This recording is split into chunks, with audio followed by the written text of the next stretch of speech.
In the emergency department, the team are ready for their first patient. Let's meet her. In Liverpool Accident and Emergency, 13-year-old Alice has done something to her leg. I have a dislocated knee. Well, how do you know? So you can feel my whole knee like shift in the wrong direction. Weird. Well, how did that happen? It was break time at school, and Alice was chilling with her mates. Oi, Xand, leave the snow controls alone. Sorry, you did say she was chilling. Righto. So, did she dislocate her knee running as fast as you can see? No. Did she jump in the air like she really didn't care? No.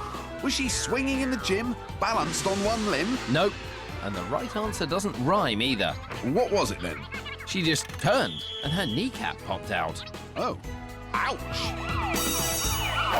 I've dislocated my knee 8 or 9 times before. 8 or 9 times? That's no laughing matter.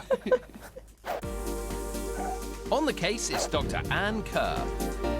What we need to do today, I need to have a little look at it. It's going to hurt, obviously. So what we'll do is get the gas and air, then I'll try and have a look at your knee and see if we need to straighten it up ourselves. Gas and air is a mixture of nitrous oxide and oxygen. As you breathe it in, the gas numbs the pain receptors in your brain, and it can also make you feel a bit funny. It's called a laughing gas for a reason.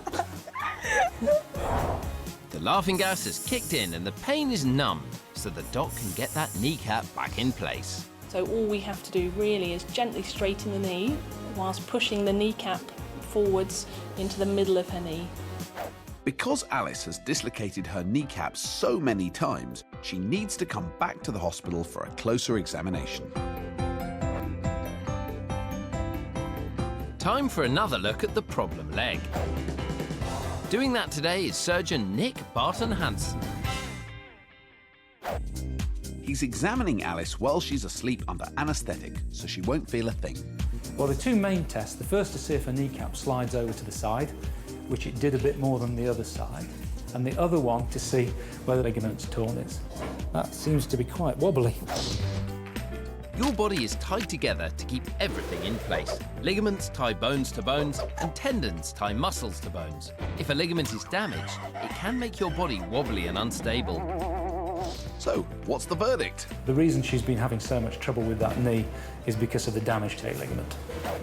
And that was caused by an old injury, and now her kneecap can move forward and back.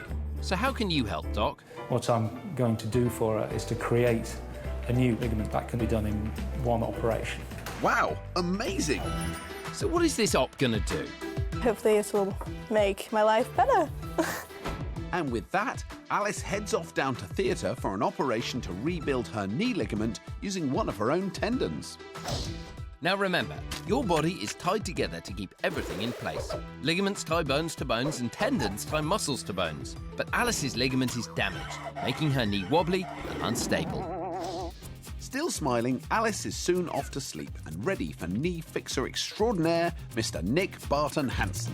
That's more like it. It doesn't wobble around anymore or dislocate. Ain't Mr. Hansen the man? Alice gets stitched up. And we're finished. Operation went very well. She's got a lot of hard work to do herself now. I think she'll do very well with it and she should be fine. Our patient is soon awake, but it will take 6 weeks of physiotherapy to get her knee working again. Hopefully I can do sport now and football and I'll be yay! Great result! Bye, Alice. Bye, Bear.